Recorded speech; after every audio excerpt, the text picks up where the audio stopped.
Welcome to the Unraveling the Scriptures channel.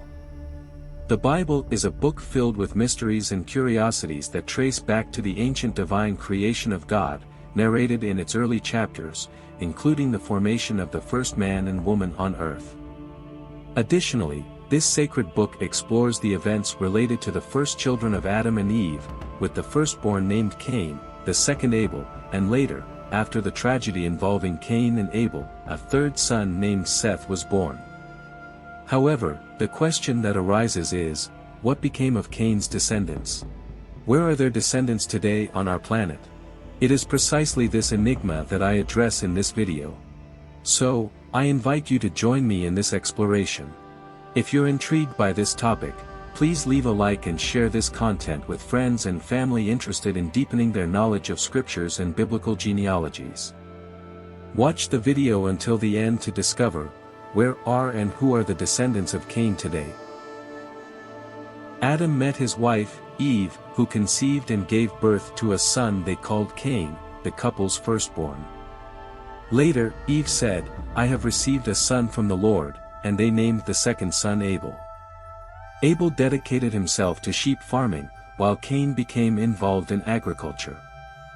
The story of the birth of Adam and Eve's first children is widely known.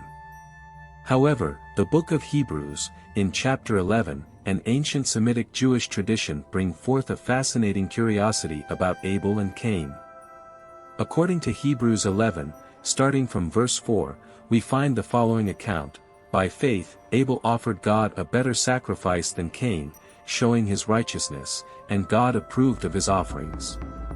Even after his death long ago, Abel continues to speak through his example. In ancient Jewish tradition, there are accounts that indicate Abel presented a purer and more sincere sacrifice to God, offering the best he had available, which were his cattle.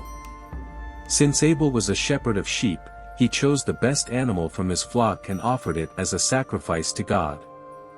In contrast, Cain, being a tiller of the ground, chose to offer the fruits of his crops, which were of lower quality, to God.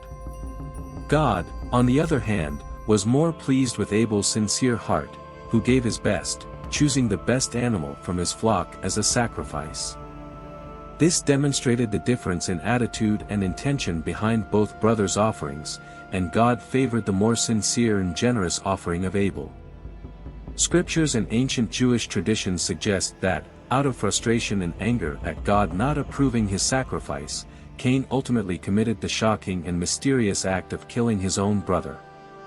This story is widely known and fascinating, and subsequent verses and later chapters of the Bible reveal additional details about Cain's life. Furthermore, it is important to clarify that, according to the interpretation of some sources, the land of Nod was not the name of a person but rather the name of the land where Cain went after his encounter with God. The land of Nod is mentioned in Genesis 4 verses 16 to 17, describing Cain after he had killed his brother Abel. God punished Cain for his crime, causing him to wander the land. Verse 16 says, "So Cain went out from the Lord's presence and lived in the land of Nod, east of Eden." This land is often associated with Cain and his descendants. In addition to its literal meaning in the biblical narrative, the land of Nod is also seen by some as a symbol of exile or separation from God. Cain was cast out from God's presence and condemned to wander in the land of Nod as part of his punishment for Abel's murder. Nod, in Hebrew, means wandering or land of wandering, and it is not seen as a person's name. Ancient Jewish tradition and other ancient texts indicate that Cain's wife was called Aven. According to some interpretations and traditions, Aven was one of Cain and Abel's sisters and also became Cain's wife. Something curious and often less discussed about the story of Cain and Abel is that, in terms of age, they were not as young as their appearance might suggest. Some rabbis and experts claim that Cain was about 70 years old when he killed his brother, and Abel was probably around 60 years old at the time of the incident. After Cain was banished to the land of Nod, he and Aven, his wife and sister, had a son named Enoch.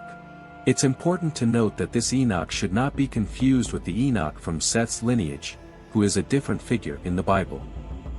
The Bible informs us that Cain founded a city in the region where he was, in the land of wandering, and there he had more sons and daughters with Aven, giving rise to Cain's lineage. Cain's lineage flourished in that city and expanded to other regions, although many often viewed the descendants of Cain unfavorably. However, among the descendants of Cain, there were those who played an important role in creating various musical instruments, including flutes and lyres, among other skills. Additionally, in Cain's lineage, we find people dedicated to livestock farming and a nomadic life, seeking peace. According to Genesis, in chapter 4, from verse 17 onwards, it is mentioned that Cain and his wife had a son named Enoch. Later, Cain built a city and named it after his son, calling it Enoch. Enoch was the father of Irad, who in turn was the father of Mehujael, who begot Methuselah, who finally fathered Lamech. Lamech is notable for being one of the first characters in the Bible to practice polygamy.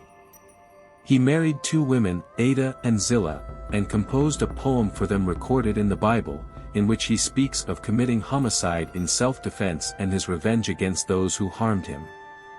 Lamech and Ada had a son named Jabal, considered the ancestor of those who were dedicated to livestock farming and living in tents. Jabal had a brother named Jubal, the forefather of all skilled musicians on the lyre and flute. Cain's lineage, as we can see, included a diversity of artistic talents, musicians, and farmers, as well as people involved in livestock farming, leading a nomadic life in tents. Furthermore, in Genesis 4 verse 22, it is mentioned that Zillah had a son named Tubal-Cain, a skilled metalworker who worked with bronze and iron. Tubal-Cain had a sister named Naamah. In modern times, there are various theories and interpretations about the descendants of Cain that are completely unfounded and prejudiced. However, I would like to present some of these interpretations, even though I do not support them, as unfortunately, there have been cases of people adhering to these interpretations in our comments. Therefore, we consider it important to elucidate these views. One of the interpretations frequently mentioned suggests that Cain's descendants and the mark of Cain would be associated with the African people, that is, black people. This interpretation makes no sense, as mentioned earlier, it has no basis in the Bible and is just another ridiculous justification for prejudice and racism. Another misguided interpretation that is sometimes proposed is the idea that the Roma people, Gypsies, would be descendants of Cain due to the itinerant lifestyle of the Roma, which resembles the wandering condition attributed to Cain in the biblical narrative. However, this is another interpretation that makes no sense. The third interpretation, which is also considered absurd and prejudiced, claims that Asians, such as Chinese, Japanese, and Koreans, would be descendants of Cain due to the belief that Cain's distinctive feature would be slanted eyes. Now, returning to the first interpretation that refers to the color of Cain's skin, it lacks any sense because in both Cain's and Seth's lineages, there were individuals with dark skin. Furthermore, it's important to highlight that the notion of the mark of Cain mentioned in the Bible does not make any reference to skin color, especially not black skin. In fact, the terms used in the Bible to refer to people with black skin are Ham and Cush. The second interpretation also lacks a basis by suggesting that the Roma people, Gypsies, are descendants of Cain, as the Roma are not the only nomadic people, both in modern times and in antiquity. We can observe various nomadic groups, including Semitic peoples themselves, who constantly moved from one region to another. These peoples spread all over the world, such as the Assyrians, Lebanese, Arabs, and Jews in Europe and various other regions of the world. Therefore, this interpretation does not have solid grounding. Similarly, the last interpretation suggesting that Asians are descendants of Cain also lacks a basis, as the term mark of Cain in the Bible does not make any reference to eyes, let alone slanted eyes. In reality, according to the biblical narrative, Adam was formed from the dust of the earth, that is, from clay, which means that he could have given rise to different ethnicities and peoples, like those we see in the world today. Therefore, The various ethnicities that exist today were already present in the world before the flood, in both Cain's and Seth's lineages, including people of different ethnic backgrounds, such as white, black, Asian, with indigenous characteristics, Semitic, and so on. But the intriguing question that remains is, where are the descendants of Cain mentioned in the book of Genesis, chapter 6, verse 1, in today's world? This verse provides some intriguing information on this matter, and it came to pass, when men began to multiply on the face of the earth, and daughters were born unto them. Although it's a short verse, it emphasizes the expansion of humanity, using the original Hebrew word Adam, which also appears in Aramaic, meaning humanity. Therefore, all lineages, both the descendants of Cain and the descendants of Seth, began to intermingle at this point, multiplying among themselves. Furthermore, it's possible that in Noah's lineage, there were connections to Cain's lineage. Some theories suggest that Noah's mother, Noah's wife, or even the wives of Noah's sons could have had roots in Cain's lineage. What's interesting is that the text in Genesis chapter 6, verse 1, emphasizes that humanity, the descendants of Adam from both genealogies and lineages, began to multiply.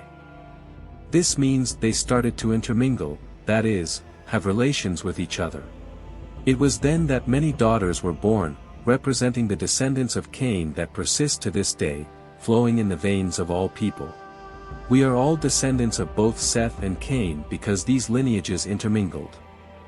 In response to the initial question of this video, we can affirm that the descendants of Cain are scattered all over the earth, just as we are descendants of Seth, Cain, Adam, and Eve. This happened after the flood of Noah and his 3 sons. But tell us, what did you know about the descendants of Cain in today's world?